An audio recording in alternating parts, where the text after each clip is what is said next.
Government pharmacist association Kasaragod ജില്ലാ committee ജില്ലാ വാർഷിക സമ്മേളനവും യാത്രയപ്പ് യോഗവും സംഘടിപ്പിച്ചു. KGMO ഹാളിൽ വെച്ചായിരുന്നു പരിപാടി നടന്നത്.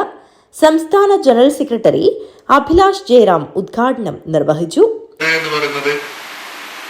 തൊഴിലിന്റെ ഭാഗമായി ഇപ്പൊ ഞങ്ങൾക്ക് നമ്മുടെ സർവീസിന്റെ അവസാന കാലഘട്ടത്തിലാണ്. അടുത്ത മാർച്ച് 31 സർവീസിൽ നിന്ന് ഞാനൊക്കെ പടി ഇറങ്ങുന്ന സമയത്ത് നമുക്കന്ന് മെമ്പർഷിപ്പ് എടുത്ത് നമ്മൾക്ക് ഒരു എന്താ പറയുന്നത്, നമ്മുടെ തൊഴിലിന്റെ ഒരു ഭാഗം തന്നെയാണ് സർവീസ്, ഈ ഇത്തരത്തിലുള്ള സംഘടനാ പ്രവർത്തനം എന്നുള്ളത് കൊണ്ട് ഉൾക്കൊണ്ടുകൊണ്ടാണ് നമ്മൾ ഇതുവരെ പ്രവർത്തിച്ചത്. അതുകൊണ്ട് ഒരുപാട് അഭിമാനിക്കുന്ന നേട്ടങ്ങൾ നമ്മുടെ അംഗങ്ങൾ എന്ന നിലയിലും അതുപോലെ തന്നെ നമ്മുടെ ഒരു ഭാരവാഹി എന്ന നിലയിലും എനിക്കൊക്കെ ഒരു നേട്ടം എന്നുള്ള രീതിയിൽ ഉൾക്കൊള്ളാൻ സാധിച്ചിട്ടുണ്ട്. അതുകൊണ്ട് തന്നെ ഇത്തരത്തിലുള്ള പ്രവർത്തനങ്ങൾക്ക്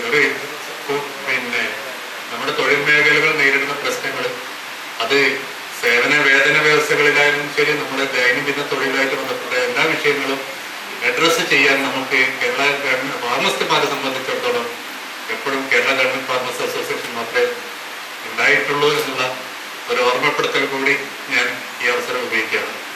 അതുകൊണ്ട് തന്നെ എപ്പോഴും ഒരു സംഘടന എന്ന പുതിയ മെമ്പർമാരോട് കൂടി പറയാണ്, ഒരു കേരള ഗവൺമെന്റ് ഫാർമസി അസോസിയേഷൻ എന്ന് പറയുന്നത് യാതൊരുവിധ നിക്ഷിപ്ത താല്പര്യങ്ങൾക്കും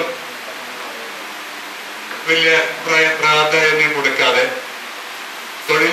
അതത് അംഗങ്ങളുടെ ഫാർമസിസ്റ്റുമാരുടെ പ്രശ്നങ്ങൾ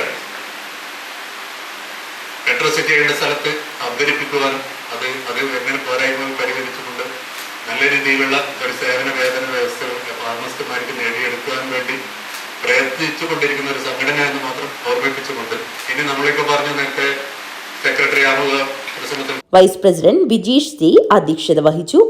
സെക്രട്ടറി ഷബാന M സ്വാഗതം പറഞ്ഞു. വിനോദ് കുമാർ K, വിനോദ് കുമാർ P, രൂപേഷ് എന്നിവർ സംസാരിച്ചു.